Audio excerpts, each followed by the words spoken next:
Gina's going to go through the revenue detail with you. The utility fund is the second largest operating fund in the city. Revenues are estimated for the proposed fiscal year at $31.2 million. This is virtually flat with our revised budget, but it is an increase of over $1.3 million from last year's budget. One thing to keep in mind with the utility fund revenue is the volatility. It's a weather-dependent fund, so really dry years amount to more revenue. Really wet years amount to less. And so the last couple of years we've had really a wetter year, and you can see that on this trend on the water graph on the left side. The $15 million, the last couple of actuals there show you kind of the wet weather that we've had. If you go back a couple of years, the year prior to that was a $33 million year, and that was a really dry year. So this fund can really fluctuate based on weather. For water sales in particular, sewer sales are also based on a trend and a 5-year average. We'll try to go back on all of these 5 years to determine the normalized average year when estimating these revenues. The capital recovery fees is not only at all, it's not dependent on weather, but it is dependent on construction activity, which is just as volatile, as you can see by this graph. The prior to actuals were up at $3 and $3.5 million. We budgeted just over $1 million. Right now, the revised estimate of us is at $2 million. I don't know why that. So we've actually gotten in just over $2 million right now this fiscal year in capital recovery fees. Next year, we are estimating, $0.4 million in capital recovery fees, and that's based on known projects that are in the works right now. So it is and only 70% of those known projects. So it is a relatively conservative estimate, even though it looks like a big dramatic increase from the budget from the prior year. So water year is based on normal year. Reliance on capital recovery fees. So even though we budgeted an increase in those, we still are reducing our reliance on those from where we were back in the late 90s, early 2000s, when it was up at around 13% of our overall utility fund. So this year, our capital recovery fees make up 8% of your overall budget. The three revenue sources that do make up the 95% of your budget are water at 16.7, sewer at 10.5, and then your capital recovery at 2.4. So as in the general fund, where you have quite a bit of diversification in your revenue streams, this one there's really not that much diversification. We're wholly reliant on water, sewer, and capital recovery. The utility fund expenditures by service area, you can see public services makes up 56%. Debt and non-departmental expenses such as your payment and other taxes and your general and administrative reimbursement charges make up about 38%. You have engineering that's showing as a little 0% there, but they actually do have an engineer in that activity.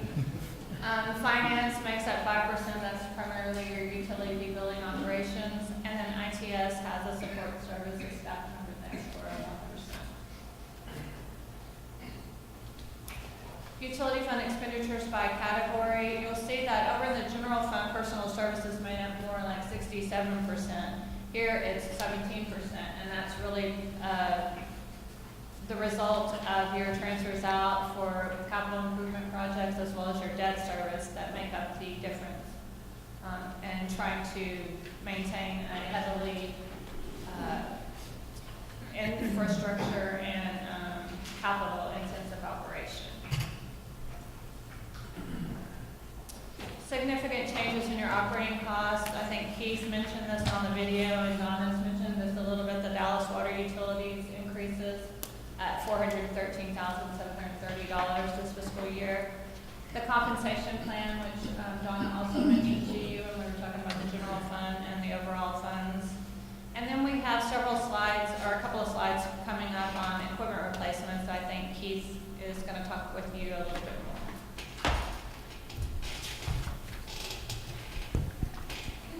Yeah, thank you. We'll just walk through some of these, and I'll go fairly quickly, but if there's any specific questions, feel free to stop me, and I'll expand on it a little bit. But We do have several divisions that operate out of public services, the first one being utility line maintenance.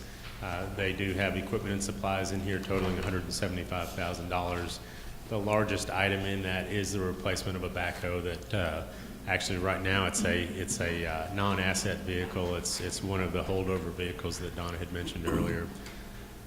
Environmental control services, that is our stormwater facility, our laboratory, our water testing, that sort of thing. They do have $65,000 worth of equipment and supplies in here to replace. Next slide. Our treatment plant, we do have a water treatment plant and a wastewater treatment plant. That's a fairly significant expense, $208,000, and that is replacement of equipment that has either reached its life expectancy or is in some state of failure and needs to be replaced. In addition, we do have a couple of items. An infrared camera in there is something that will help us project maintenance activities. We use that camera to find hot spots in motors and pumps and various pieces of equipment, and that will help us better maintain those to prolong the life of that equipment. Big one here, the state has increased our water system fee from $89,000 last year to almost $115,000 this year, so that is a mandated increase that we are going to have to pay. Unfunded mandate. And then we're gonna bring in an outside party to do some additional confined space and SCADA training for our staff. So that is an expenditure in the utility operating budget. And what additional services are we getting from TCEQ? None. So to answer your question, they have come and audited all of our facilities in the last year. So we have had pretty good service. I'm happy to say that all of our audits have turned out well, though we're fully compliant. We are currently going through a permitting process at our wastewater treatment plant that we did get our draft permit the other day. We are still reviewing that. There's some comments that we had to send back, but we do anticipate our plant to be re-permitted for an additional 3 years here later on this summer or early fall. Next slide. So this is talking about the investment in some of our infrastructure. Donna's talked a lot about infrastructure cost, infrastructure investment. A couple of big ticket items on here. The Vista Ridge Lift Station, Donna did mention earlier, that is a 30-year-old station. We initially had budgeted $2 million for that. When we got into the design on it, which we are underway on the design, the engineer has recommended pretty significant rebuild of that station. We will be including a new odor control system. There's not currently an odor control system, and we actually have odor problems in that area, so this is a good location for that odor control system. So we are asking for an additional $2 million to cover the estimate based on that preliminary engineering. Ozonation is one that we've talked about. You all recently approved our initial contract. It's a study. We've got an engineering study underway for ozonation. Excuse me, ozonation. What we're looking at right now is primarily odor control through taste and odor control through ozonation. So not primary disinfection, but an additional treatment to our primary disinfection process that would better control the taste and odor in our water.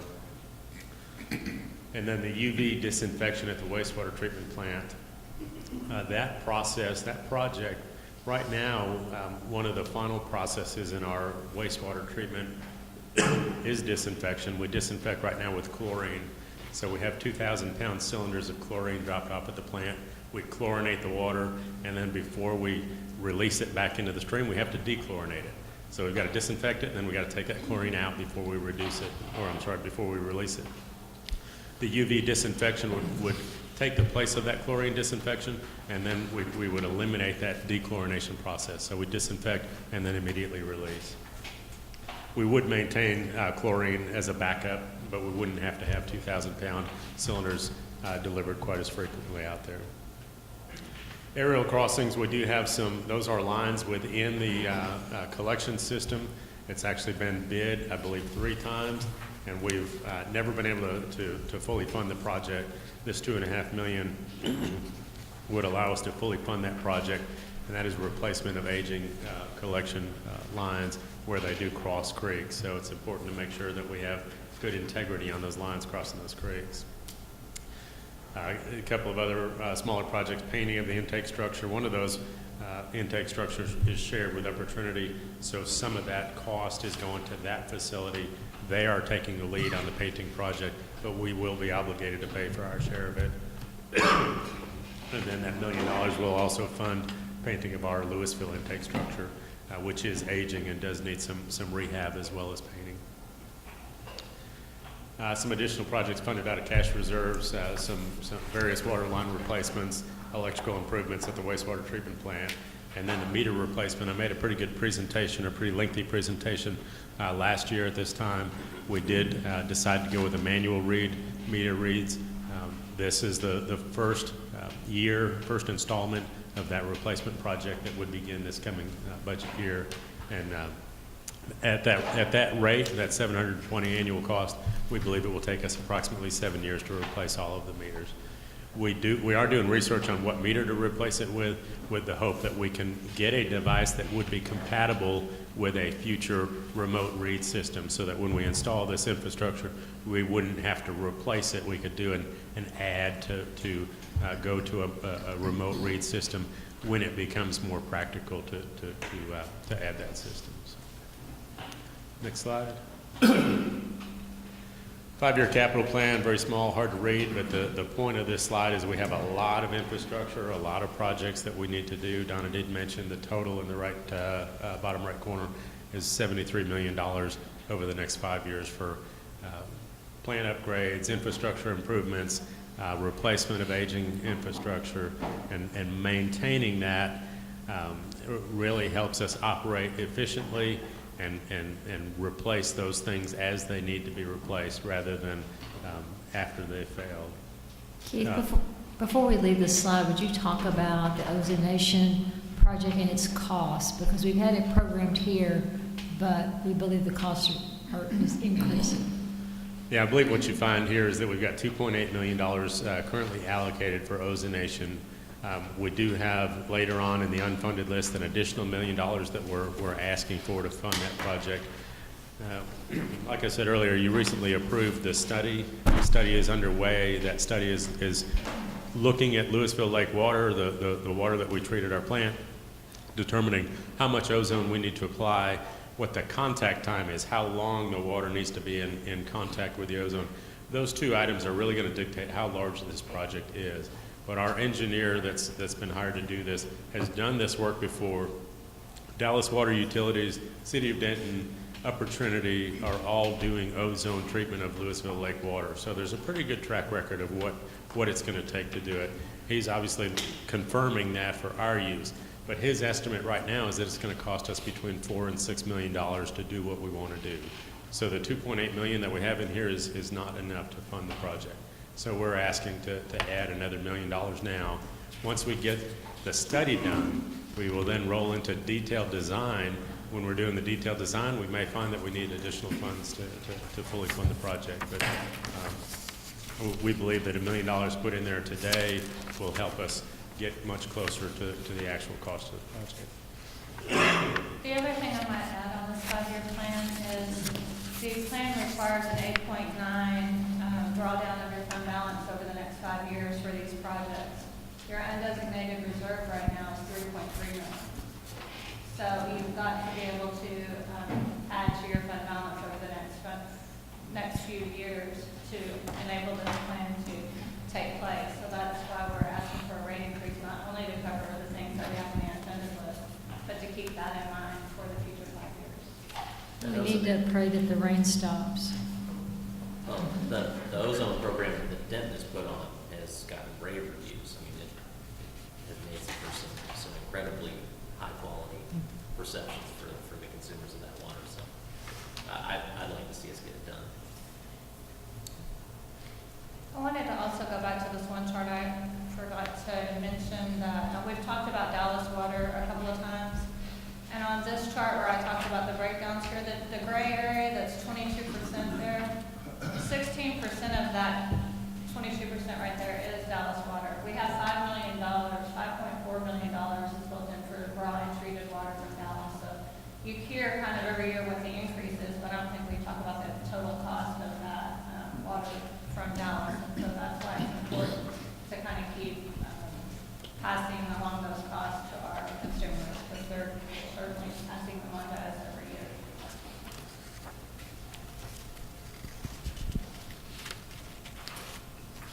Funding from reserves, Keith has talked about the first couple of action items there. We have the economic development agreements also. I think at the original start of the budget presentation, Donna mentioned 3.6 million in ED agreements. This is the other part that's not in the general fund for the following ED agreements that you see there. So our intent here is always to maintain a low debt service. We're trying to structure that 5-year plan that you just saw in terms of revenue bonds, cash balancing, and keeping that overall net rate as flat as we can, so you won't need a spike in your water or sewer rate in any one year. So we've done a fairly good job of that over the last, well, since I've been here, actually over 17 years, but this chart goes back 7 or 8 years there to show you it's a fairly level. Same principle that we use on our geo bond side as well. There are no new positions budgeted in the base budget for the utility fund. However, there is one on the unfunded list.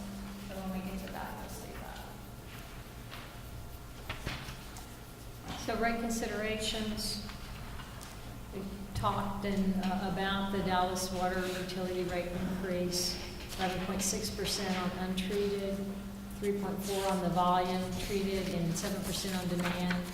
Again, a $413,000 increase to the budget. What's the impact of that? Obviously, it limits our ability to invest in infrastructure. As you know, we talk about this every year when we talk with the rating companies, the rating agencies. One issue that they always ask us about is the city council's willingness to increase rates on a regular basis. We have a very good track record with this. Council has always been willing to cover those increases from Dallas, as well as to raise the rates and set the rates to enable us to invest in our system properly.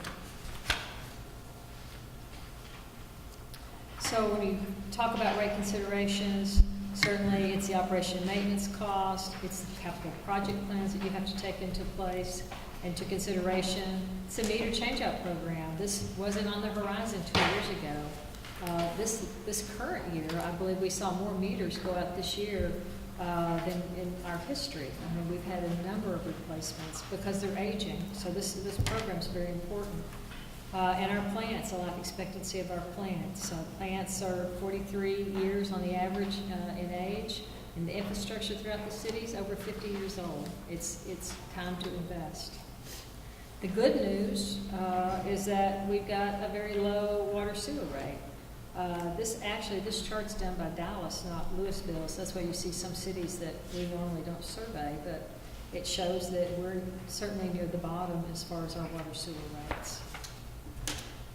This next chart actually shows you the dollars that are generated with each percentage of increase to your water and sewer rate. So a 1% water and sewer rate generates $281,000, and then that last column shows you the impact on a monthly customer bill. So last year, if you think back to last year, we actually did an increase of 3.5% to both water and sewer. So as you look at your unfunded list, this is the list to keep in mind. We took it to 9% because that's what you would need to set it at, actually, to fund everything on the unfunded list, including Ozone Nation, which is another $1 million. I might add too on this, when you're looking at this comparison, that same meeting that Eric and I went to that had the surrounding cities talking about kind of what they were doing with their rate increases. The average increase we saw for water was 6.8% and sewer was 6%.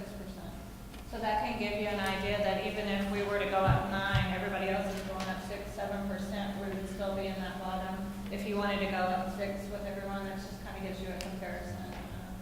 The other cities' thoughts at the time, and that was about 4 weeks ago, maybe something like that.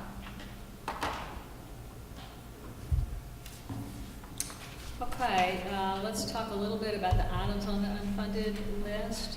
And I'm going to let Keith quickly walk you through that. Yeah, again, I'll go through these fairly quickly. I might spend a little bit more time on a couple of them, but if you have questions, by all means, stop me and ask me. So instrumentation and controls technician, this is the only position that we've requested in the budget for the utility fund for this year. We've done a great job in the last couple of years of doing an inventory of all of our assets, all of our mechanical systems, our pumps, our motors, our scales, our hoists, everything at the plants, with the possible exception of the SCADA. SCADA stands for Supervisory Control and Data Acquisition. It's the piece, the computerized piece of our system. It gathers our information from all of our remote sites and displays it at our pump station. At our plant. We have 2 different systems, one at the wastewater and one at the water plant. We actually have a third system that's in our ULM division that is actually through our meters. And all of the work that we do right now in those systems is done through outside contractors. And the cost of that service is such that we've not done as much investigation and analysis of the condition of all of those assets. We've relied more on repairing things that have gotten to the point where they don't function like they should. And that's a precarious position to be in. We'd like to bring somebody on staff that has the skill, the expertise, and the knowledge to do that asset inventory of all of our electrical and control systems and program out all of the preventative maintenance that we need to do to basically extend the life of those assets. We've got, I dare say, millions of dollars worth of infrastructure out there in this system that it works good today, and the more we can do to prolong the life of those assets, the better. And that's primarily what this position would do. We would still, on the front end, we would still have to maintain a budget for that outside third-party contractor, because it's going to take some time to get up to speed and better understand all of our systems and be able to perform that maintenance. And then we still would contract some of the heavy repair and replacement work. But knowing when to do that and timing it appropriately, we believe would save us, has the potential to save us considerable money over what we're spending on the outside contractors right now. Next slide. Many of these are plant water pumps. We've got pumps all over the city at the plants, at our pump stations, and they just, the ones that are on have reached their life expectancy and need to be replaced. New meter sets, that request right there covers the increase in the number of meters that we supply to builders. We see an annual increase, and we often have to go ask for a supplemental allocation to buy additional meter sets, and so we're asking to fund it on the front end this year.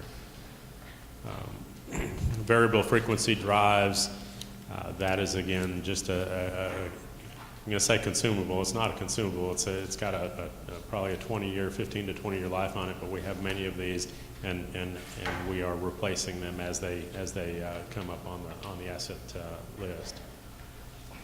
Portable laboratory meter, a piece of equipment for our laboratory folks. Surge valves for high service pump station, that's again just an item that wears out. It has a life expectancy. Miscellaneous equipment and supplies for ULM. Primarily we've blended a number of small maintenance and equipment items, and then the total is $47,000, and that actually is an add back to our infrastructure maintenance section of that budget. Prairie Creek pump number 2, that's again another pump that has worn out and reached its life expectancy. Electric vehicle for laboratory, that replaces a non-asset vehicle that is high miles, expensive to operate, and we're looking to be as efficient as we can with that. So an electric vehicle is an appropriate replacement for that particular position. Council, just to clarify, he calls them non-asset, and I call them holdover. Same thing. non-asset, the way we operate our system, they're not considered one of our primary frontline vehicle assets. And so we, like Donna said earlier, we've got 216 vehicles throughout the city that are in this holdover or non-asset status. Expansion of the work order and asset management systems, that's that iFix Impulse software. This will fund expansion of where we use that throughout our facility. It does include some training, bringing in a third-party person to do some training and covering their travel expenses there. Additional tablets for our staff. We're trying to get away from guys carrying clipboards and paper because everything that gets put on that paper has to then come back to the office and be re-input into the computer. So if we expand the work order system and provide tablets for everybody, then what they're putting in out there in the field is coming directly back into the system and doesn't need to be re-input. So sand filter pump replacements on the next slide there, just another set of pumps. Removal of caustic scrubber and old fluoride tank. Those are things that sit out in front of the water plant that no longer serve a function. We'd like to remove them. Midway Branch 12-inch water main, $600,000. That is a supplement to what's available for that project in the CIP right now, and that should fully fund that project so that it can move forward. Back to the fleet and facilities facility, a portion of that cost is allocated to the utility fund, and this would be the first installment of that 7-year payment into the fund that would build that facility, as Don mentioned earlier. And then here's that additional $1 million that we've asked for the ozonation project. That should be the end of the unfunded requests. Any questions on any of those particular items? Did you break out, I'm sorry, I don't see it. Did you break out how many of these were recurring versus one time, 40%? I believe that most of these are one-time costs. Yeah, the only thing I'm seeing is the Except the first one, the position. The staff position. Yeah, that's very typical in the utility fund. It's very capital intensive. So just Jude, making sure I'd seen that right. you did, you already went back. So council, if you look at the total without ozonation, I believe a 6% would fund everything on that list. Do you have the total without ozonation? I thought I had it down. Ozonation was $1 million, right? Right. So it would be $1,515,000. Yeah, so you can certainly do it, 5.5 cent increase on both water and sewer rates would fund everything on the list but ozonation. Now, ozonation's out there, so you could take longer to implement it. We're gonna have to come up, once we have the study, we'll know for sure, but it looks likely we're gonna need another $1 million. So you don't necessarily have to go all the way to 9% this year. You could do it over 2 years, and if you went to a 6% or 7%, would start putting that money aside for the ozonation project. Keith, I have what may seem like a random question for you, but it's not to me. Untreated water, and then, well, let's start with the DWU contracts. Our DWU contract annually is for how much? Well, The treated water, I'm sorry. So we purchase annually 9 million gallons per day from DWU treated. Okay. Our contract allows for as much as, I believe it's 34 million gallons a day from DWU. Okay. And what are we averaging in untreated water per day? We are taking the 9 million gallons every day, and then we're supplementing when we need to with our plant water. So right now, our plant is producing probably 15 million gallons a day during this time of year. And in the dead of winter? We ramp down at our plant almost to next to nothing when Like we 3, 2, or less. Yes. The other question I had is probably more a city manager question. Capital recovery fee, have we looked at adjusting that fee? And I realize it can be a sensitive issue, but seems like there's not possibly an opportunity there to offset some of these expenses that are going to continue to come because of aging infrastructure. State law requires that we conduct a study every 5 years, I believe, and we are in the process of doing that. Keith is coordinating that study at this point. If you think by January we should have those study results ready for you, we'll be bringing that back for council consideration, and certainly you could increase it at that point in time. Okay. Can I just interject here that state law also does not allow us to use that money for replacement of equipment. Impact fees can only be used for a capacity expansion. Correct. Okay.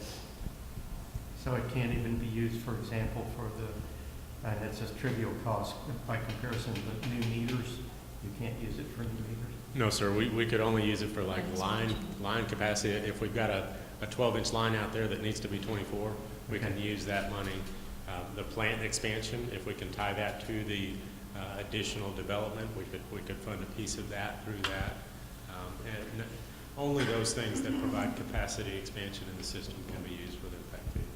If you're upgrading a pump and the pump can move more water, does that qualify? It's possible, but you would only be able to fund that piece that actually produces the additional capacity. So if I've got a 1 MGD pump and I went to a 1.2, then perhaps 20% of that project could be funded with impact fees. Okay. And there's some of that 73 million on your plan that are related to a capacity expansion.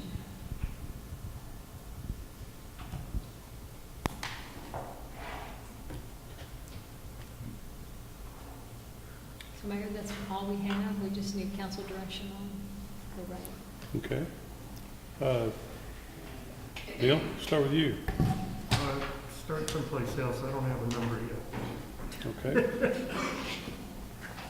Bob, you have anything?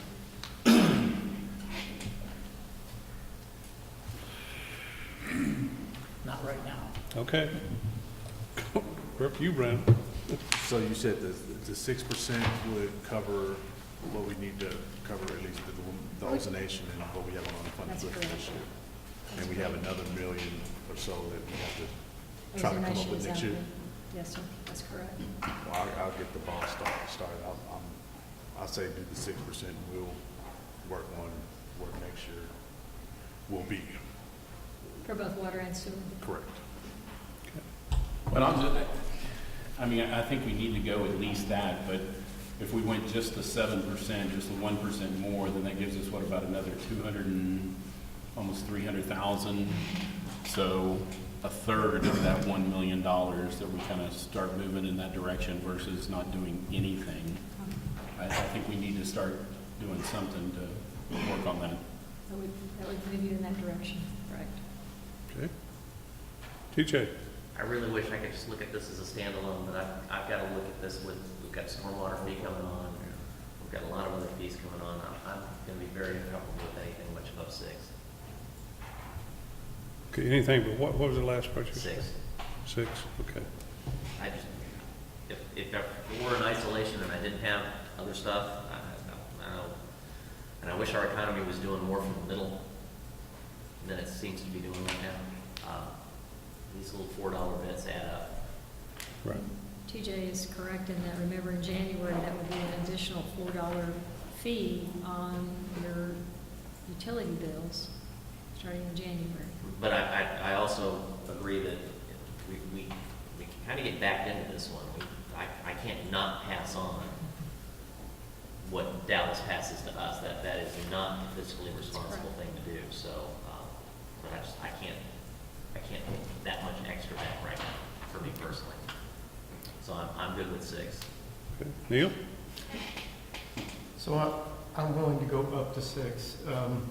And the 600-pound gorilla in this particular room was the stormwater fee for me, and I was kept going back and forth thinking, what am I doing in total to the bill? So I'm looking at making a bigger difference in in an annual water bill than I am in the, keeping the tax rate where it is on ad valorem. So I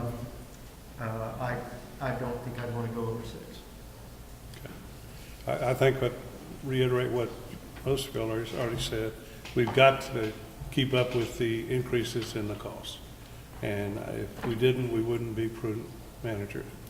So I go along with the 6%. What do you need on that, Frank? So the next 3 on that list. Okay, you comfortable with reading it? Yep. Okay. Which one is it? Next 3 after, 4? Okay, read them all in one motion. you can, yes. 4, 5, and 6. Okay. Okay, make a motion to increase the water rate by 6%, and also to increase the sewer rate by the same 6%, and to amend the manager's recommended utility fund budget to include the following items from the unfunded list, all recommended. Second. Oh, except for ozonation. Except for- All recommended except for ozonation. Second. Okay. Any discussion? Okay. Do we have a second? Okay, yes, there was a second. Yeah. All those in favor signify by saying aye. Aye. Opposed, say nay. Motion carries.